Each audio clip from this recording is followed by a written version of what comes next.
Vasudevasutam Devam Kamsachanooramardhanam Devaki Paramanandam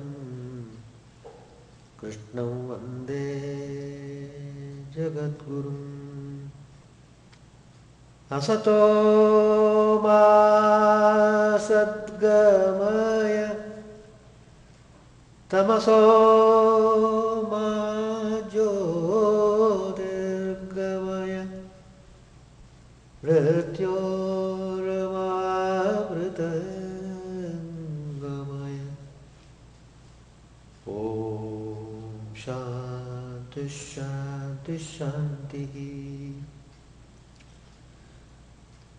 Let us offer our salutations to Lord Krishna, the embodiment of bliss, who came to establish religion and destroy the evil. Let us pray to him to lead us from the unreal to the real, to lead us from the darkness of ignorance to the light of knowledge, to lead us from death to immortality. We have been studying Bhagavad Gita, chapter 4, Jnana Yoga, which is the path of wisdom. Here Lord Krishna explains the nature of his divine play, and he also explains, though he does everything in this universe, still he is not tainted by the effects of the actions. In fact, the whole creation was done by the Supreme Divine Lord. And so he takes proper care and attention to see how the universe functions. In order to see how the universe goes well, he has established various cosmic rules and various types of behaviors and conduct.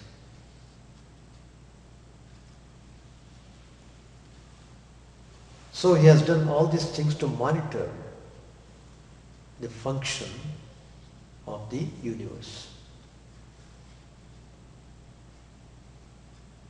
And so, to see how the people on this earth behave properly, Shri Krishna tells, Chaturvarnyam maya srishtam gunakarma vibhagashaha tasya kartaram api mam vidya kartaram avyayam. Lord Krishna says that the caste, fourfold caste, Brahmana, Kshatriya, Vaishya, Shudra, it was created by the Lord according to the divisions of gunas and karmas, that is, according to the aptitude and work. Further he says, though I am the creator of this system, know me to be the non-doer and changeless. Here it is explained, the four varnas, the castes, are four types of life for four modes of living, each being the product of one's thoughts and actions. one man's thoughts and actions manifest themselves in the form of a teacher. And that classification was called as Brahmins, who are supposed to teach the values and explain the sublime truths of the scriptures,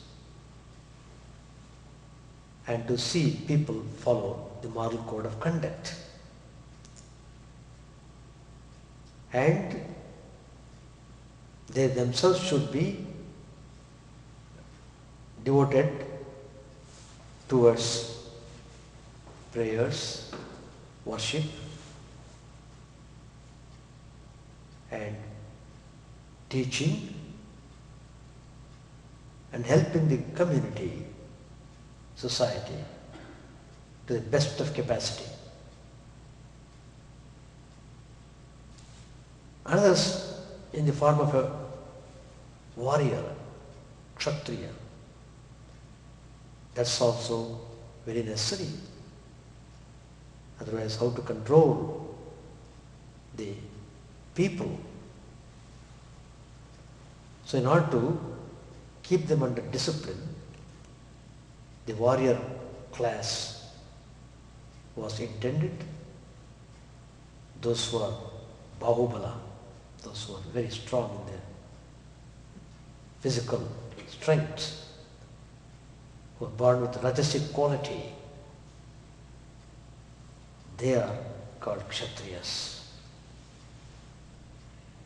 The third category is those who are having the aptitude for buying and selling groceries.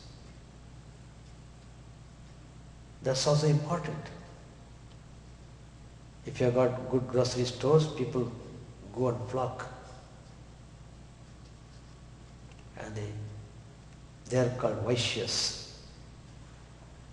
Then comes the category of Shudras.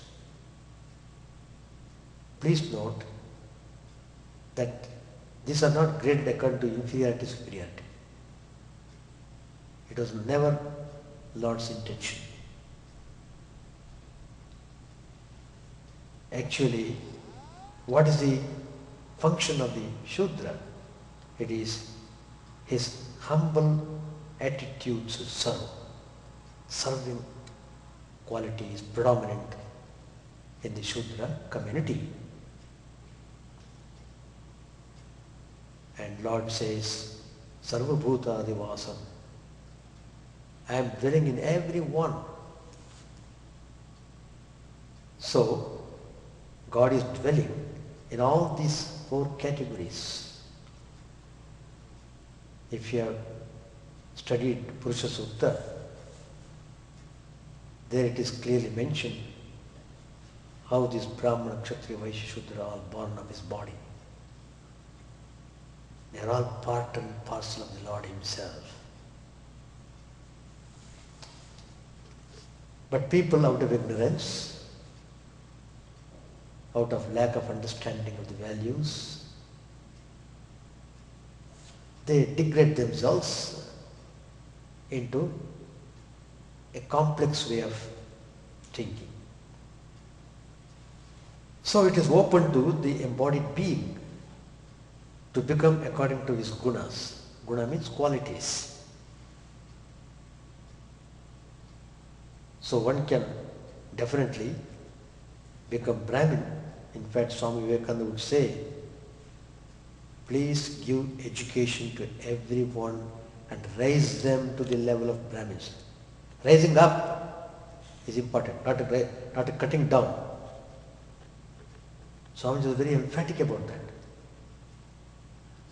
But the funny part is how people are struggling to declare themselves as backward class. They are taking big processions, protests, violent protests.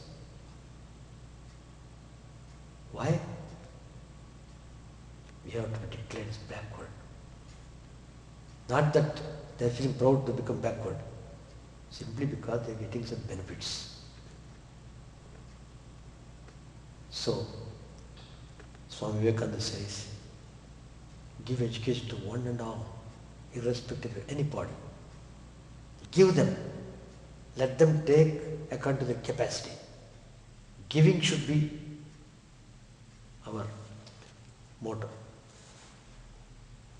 So, one can definitely improve his quality of life, and in fact what is needed here is to purify the mind, chitta shuddhi. To the extent you purify yourself, to that extent you understand the divine glory and divine nature of the Supreme Lord operating in this universe. Namam karmani limpanti name karma phale spraha iti mam yobi janati karma birna sabachyate. Lord Krishna says, though I am in everything what is going on, I am not tainted by actions, nor do I desire to enjoy any fruit thereof. He who really knows me as such is also not fettered by action. Lord does his activities in order to guide the people in the righteous way, so that they all come to him. As explained earlier, the whole universe playing is just a game. We are all put into the game. You must know the technique of playing and play the game well. That's left to you. Of course, God has made the universe in such a way that each one will definitely learn sooner or later to improve himself or herself, aspiring for the realization of the divine. That is the purpose. So, we are born on this earth planet to continue our spiritual journey, to reach the supreme abode of the Divine Lord, ending in final peace and bliss. That is the final goal. Once you reach that goal, you feel perfect fulfillment of all the lives that you have passed through. People in the beginning, they do their activities propelled by desires. Gradually, they learn to become desireless. So, they rise up from the state of desires to the state of desirelessness. That means he doesn't want anything to enjoy in this world. He does want only to know his true self. When Nachiketas, a young brahmachari, who was so pure in character,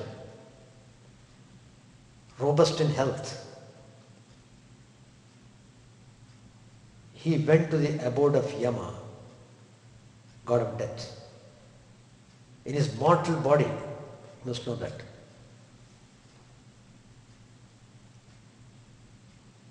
He had to go because his father had cursed him. Because the son, Nachiketas was the son of Vajpayee, he said to the father, "Oh father, what kind of yajna you are doing? You are donating the dry cows who have stopped giving milk and who are about to die. Such kind of charity you are doing to the people. Do you think that these things will benefit you?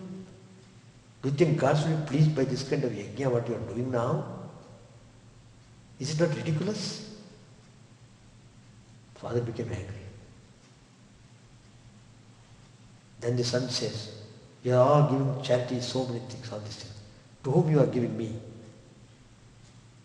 I give you to death. In anger it said. But anyway, Nachiketa was not sad. He was not afraid. He was happily ready to go to abode of death. And he did go. He did go. Then the story goes, you can go through the Kathopanishad. The point here is, when Yama begins to talk with this boy, such a young boy, threshold of youth, people in that age, they want to enjoy the life. So, Yama said, well, my boy, what are you seeking? I want to know the nature of Atma. I want to know where the soul goes after death. I want to know what will happen to the soul. I want to know what is the ultimate goal of the soul. I want to know the mystery of birth and death. These are all very highly philosophical concepts. And this young boy on the threshold of youth is talking all these things. So Yama, though he was happy to hear such most wonderful words from the boy, still he wanted to test him whether this boy is sincerely seeking after the truth. Then he says, my boy, you are on the threshold of youth. Enjoy the world nicely. Whatever you want, I will give you. Whatever you want, kingdom, people, money, women, anything, everything that gives you joy. You can enjoy the life to the maximum. And I give you a long span of life. You can live full 100 years without losing your youthful vigor. If anybody were in this position, they would have jumped to enjoy that. But Nachiketa was not a fool. And he smiled at Yama. Oh Lord, are you testing me? Well, I ask you one question. You are giving all these temptations you are offering me. Horses, chariots, pleasures, palaces, servants, money, everything, whatever that is. But do I enjoy them eternally? My life, is it eternal? Swami, Yama had to speak now. My boy,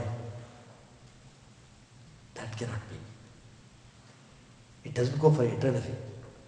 It has got period, it has got limitation. So, after that what happens? Again the same state. So why do I want all these things? Why are you unnecessarily pushing me? I reject. I don't want these things. That is called renunciation. That means he is not aspiring for any kind of distraction that deviates from the search of the truth. I want that knowledge by which I conquer birth and death. I want to know the truth by which I experience the immense peace and bliss. I want to know the secret behind the mystery of this universe. That's all. Nothing else I need. Of course, Yama was finally extremely happy to have the disciple at Nachiketas, and he gladly teaches him. Most fantastic Upanishad it is. Swami Vivekananda says, please read Kathopanishad. Swamiji was quoting frequently from Kathopanishad one famous statement. Uttishtata jagrata prapya varam nibodhata. That is the famous quotation from Kathopanishad. Arise, awake, and stop not till the goal is reached. Arise, awake. Every step is important.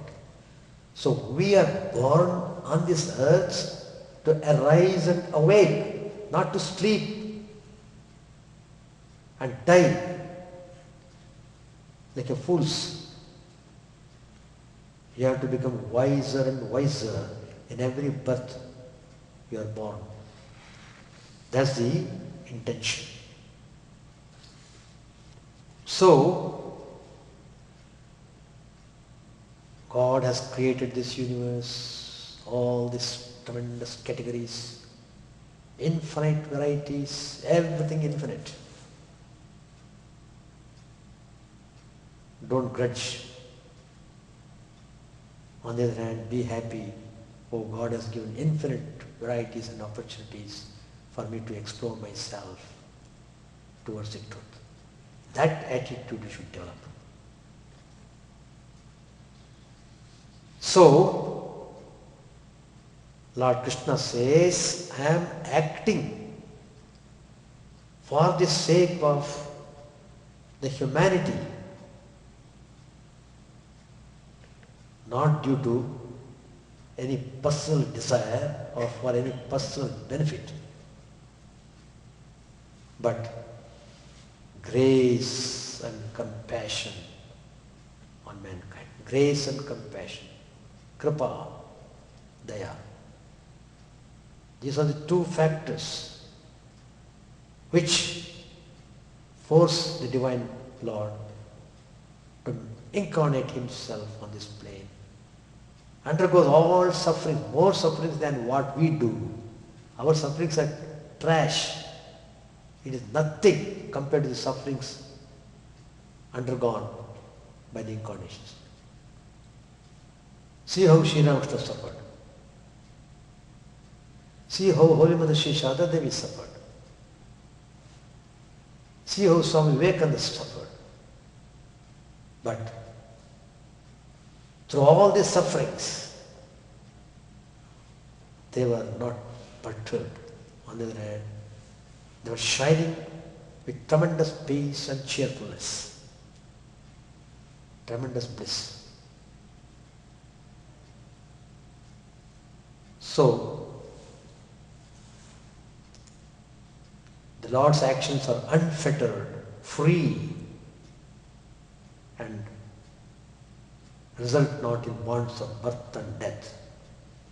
Namam karmani limpanti name karma pale spruha itimam yobi janati karma bhimna sabadhyate.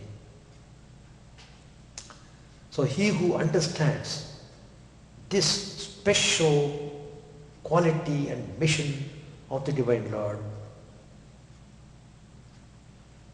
is himself freed from the fetters of birth. Because in him desire ceases to drive and the false egoistic sense of agency ceases to be. Bhagavan's karma is his lila, not an expression of desire and passion. That's what when Lord Krishna says to Arjun, "Oh Arjun, everything is done by me. Just be an instrument. Be a tool to carry out my activities. Nimitta matram bhava sarvya sacha." So don't become boastful, egoistic, arrogant. That's the way. Concentrate, focus on the duties to be done. Everything will be done by the divine power. You don't have to even seek the results. Simply they come. And you'll be overwhelmed. You'll be overwhelmed by the grace of the Lord, by His compassion, and just by remembering that you'll be in ecstasy.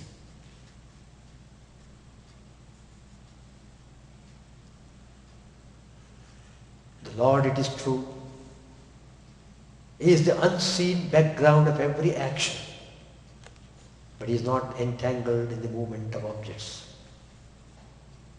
Evam jnatva katam karma purvairapi mukshvihi kuru karmaiva tasmat tvam purvaihi purvaturam katam.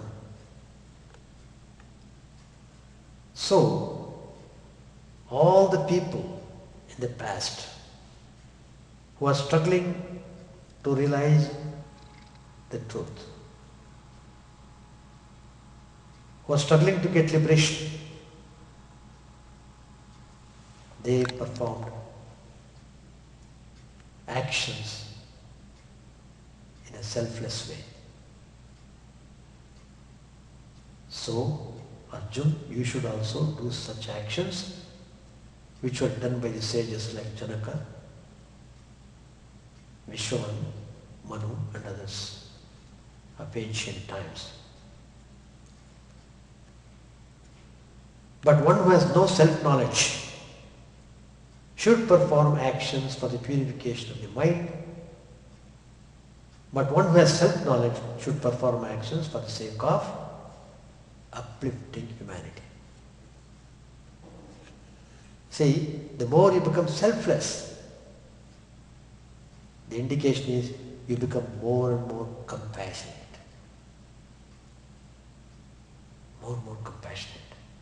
That's the indicator. The more you are selfless, the more you should be compassionate. And the more you are towards the truth, you understand that everything is propelled by the element of love, prema. You feel one with the whole creation. No categorization, no divisions. Humanity is one. Thus, when Lord says, Sarva Bhutadi Vasam, I am dwelling in everyone, in all beings, believe it 100%. Believing means practicing it, not simply theorizing. When you believe it, it means you should not hate anyone in this universe. That's the way. So cultivate that quality of loving everything in this universe.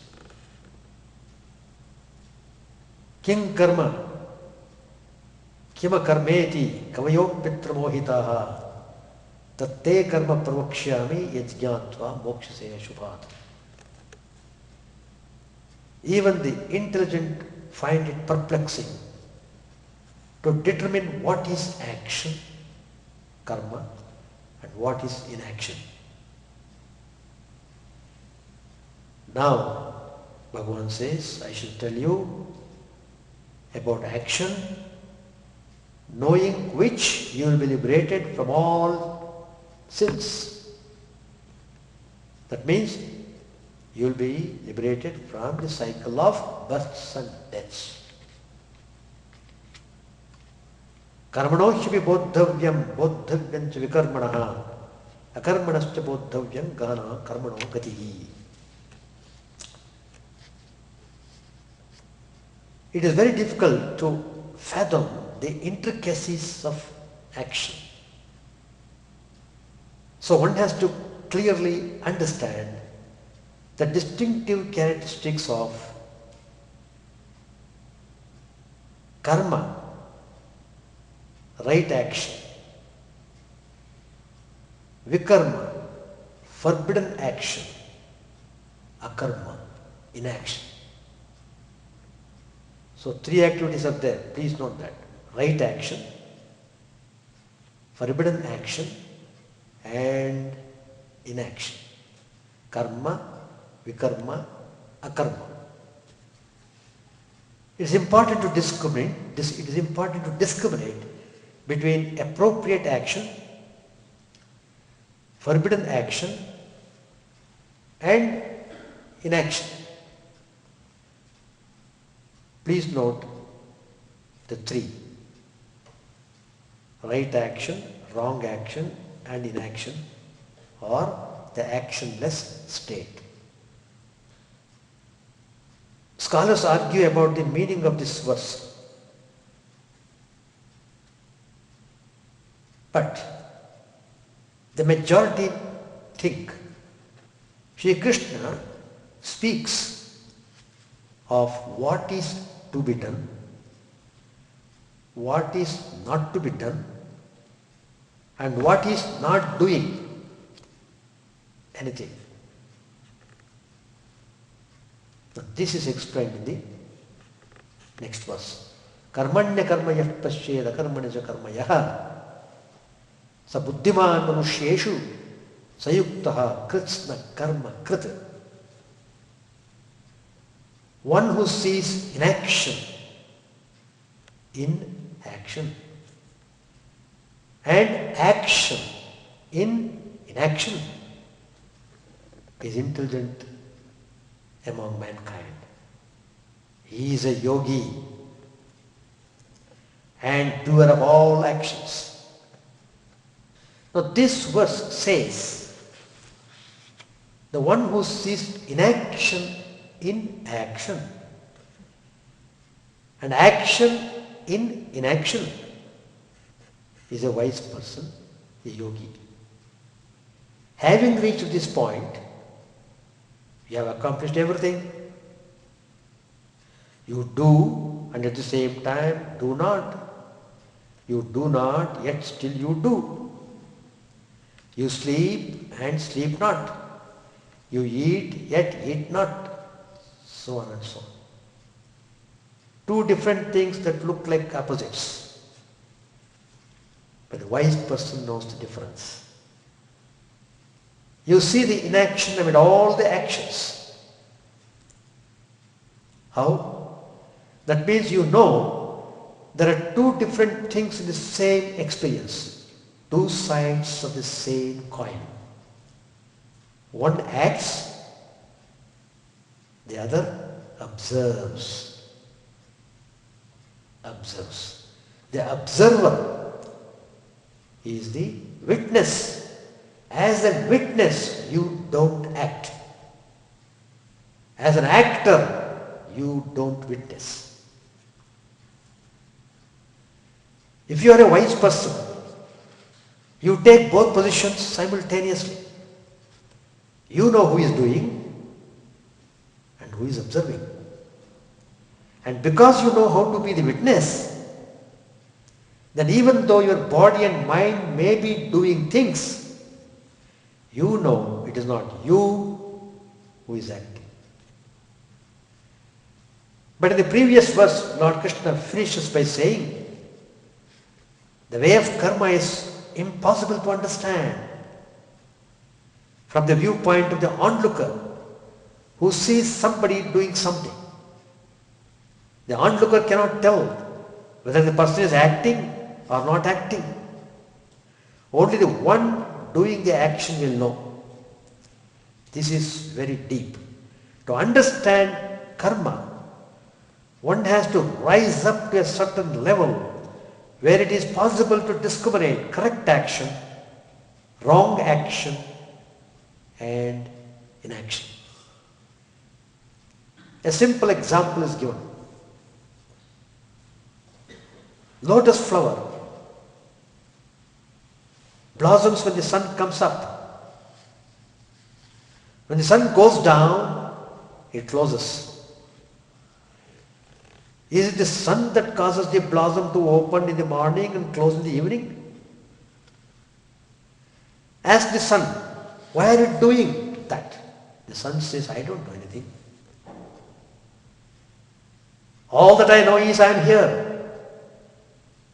I don't even come and go. It is you who says the sun rises and sets. I am never up, I never set. I don't get upset. From your standpoint, you think I am coming and going. Similarly, a yogi appears to be doing things, coming and going, accomplishing this and that. Sometimes he may even say he is doing things, but in fact it is nature making things happen. The yogi is a constant witness to it all. That way he or she understands the secret of karma. The yogi perceives action from the state of inaction. At the same time, enjoying inaction in the midst of action. This may sound a little philosophical. It is nice to hear, but hearing is not enough. When you reach the stage where you experience this, then you will say, yes, now I know what he means. Prakriti, the manifested universe, is controlled by the three gunas, sattva, rajas and tamas. Our minds and bodies are part of that prakriti, which is constantly moved by these three gunas. Balance, restlessness and inertia. But who are you really? You are the Atman. You are the knower. You are not affected by prakriti. You are completely different. That's why you say, my mind or my body. When you say, my mind has been disturbed, you are really right. It's not you, but your mind that is disturbed. That's true. But if you immediately add, and I'm really unhappy about it, that's not right. That's not the real you. But you insist, I am unhappy because my mind is disturbed. If you were unhappy, you wouldn't even notice that your mind was unhappy. An unhappy or sick person can't recognize another unhappy or sick person. Only the same person can discern if another is insane. If your very knowing itself were unhappy, you would be able to recognize the unhappiness of the mind. This means your knowing is always sane, for you are the knower, the awareness. You are aware of everything that is happening in your body and mind. This awareness never ceases to be. This is the constant, eternal, permanent you, the self, Atman. But unfortunately, you usually identify yourself with the mind or the body and talk in those terms. I was happy, I am unhappy, and so on. The true you, which is the Atman, the indwelling consciousness, doesn't do anything. The Prakriti you, nature operating through the mind and the body, does it. Here is the action and the inaction at the same time. Even though I as mind and body, I as mind body did this action, I as Atman didn't do it. See, I did it and certainly I didn't. That means two I's. Even though you see me, body mind acting, I the Atman am not acting. Just my mind and body are doing. See, inaction in action. If you can keep this in mind, it is surely very helpful. Even when you feel depressed, you can just pull back quickly and ask, who is depressed? Certainly it's not me. I know someone is depressed. Who? My mind. Why? Well, I told him not to do all that mischief. What can I do for it now? See how quickly you can separate away from identifying with your mind. It's very handy. you will never get lost. You can rescue yourself from drowning in wrong identification.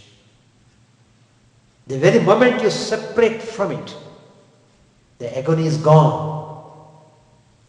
It is like turning off the main switch. You become the person witnessing. To give an example, we can study the life of direct disciples of Sri Ramakrishna. Swami Chidananda had carbuncle on the backbone. It was to be operated.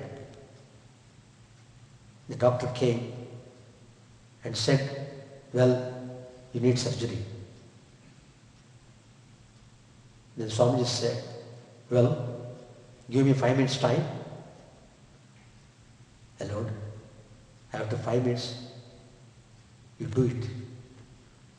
He cut open, he did surgery, everything done. Swamiji was unperturbed, undisturbed, ever peaceful, ever blissful, Shanta, Paramashanta. How that could happen? Because he disidentified himself completely. I am not this body, I am not this mind. He was a great follower of Shankaracharya, Swami Chidananda. That's how it is. He could separate himself. He stood at the witness stand. Body he is undergoing, not me. Well established, not simply saying. Well established in that attitude. Establishing in that attitude is most important. Similarly, another Swamiji, Swami Shivanandaji, one day in night he got tremendous attack of asthma. He could not breathe at all. He thought he might die. That means the body may be passed off. So what he thought was, let me think of Sri Ramakrishna. So he sat in meditation, disassociated himself with body and mind. He was perfectly all right. Next day he was quite normal. And when brahmacharis and monks came and inquired, Swami, did you have good sleep? Sleep? This is what happened, he said. So staying in the Atman, focusing totally on the witness, he got rid of this asthma problem.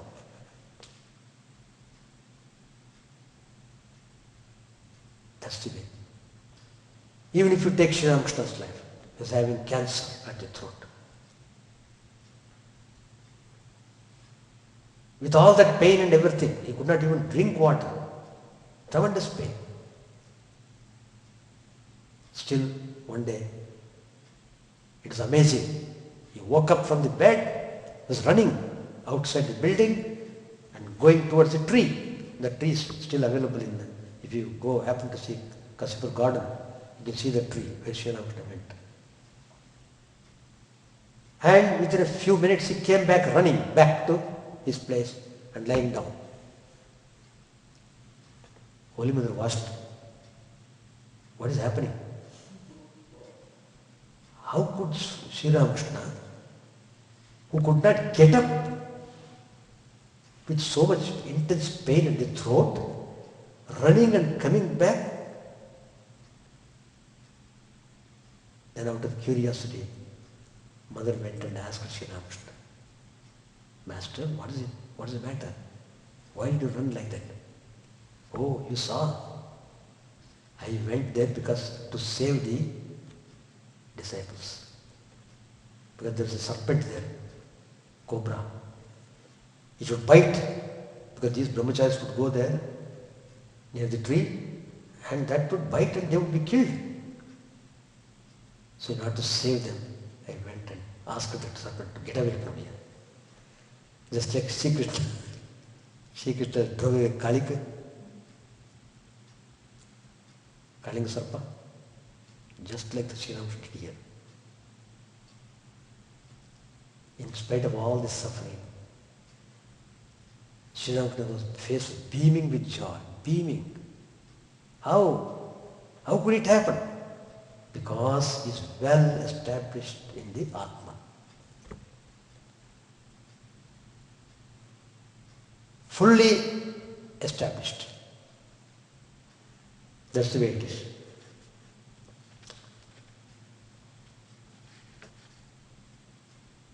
So even with pain, you burn your finger, feel the pain, then quickly take it from the fire. Then inquire, pain? Where does it come from?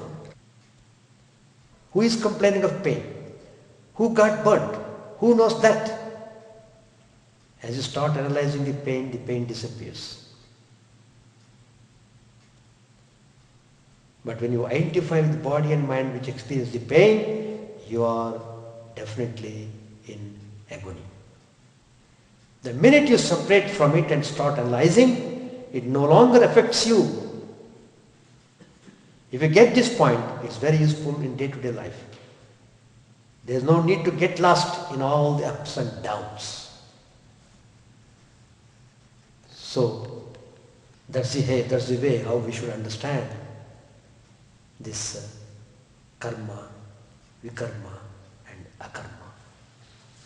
Let us continue the same topic coming Tuesday. Thank you. Please try to come a little early. Don't come at 9:05, 9:10, 9:15, leisurely. That's not the way. When you come to temple, you must always come a little early. Not rushing and running and gasping for breath. No, not like that. Always you should be there 10 minutes or 15 minutes earlier. Relax yourself. Prepare your mind. Prepare your mind. Then you enjoy the peace and bliss of this place. Really. So in order to do that, what you have to do? Keep your watch fast. 10 minutes or 20 minutes fast. So it can come. It all depends upon how you desire, how much you are sincere about doing things. Doing things properly. Not in a careless way or in a haphazard way. No. The whole purpose of karma is gone there. That categorized as vikarma. Do it properly, then becomes karma, which inspires you, which purifies your mind. So, and this is all very, very beneficial. Don't never miss any retreat. They are all concentrated dose. The spiritual dose is required for spiritual life. For material life, ordinary medicines will do. Very good. Om Sahanavadu Sahanau Bhunaktu Sahaviryam Karavahai Tejasvinavaditamastu Mavid Vishavahai. Om Shanti Shanti Shanti. Hari Om Tat Sat. May the Lord protect us. May He nourish us. May we not be fruitful and enlightened. May we not hate each other. Peace, peace, peace be unto all.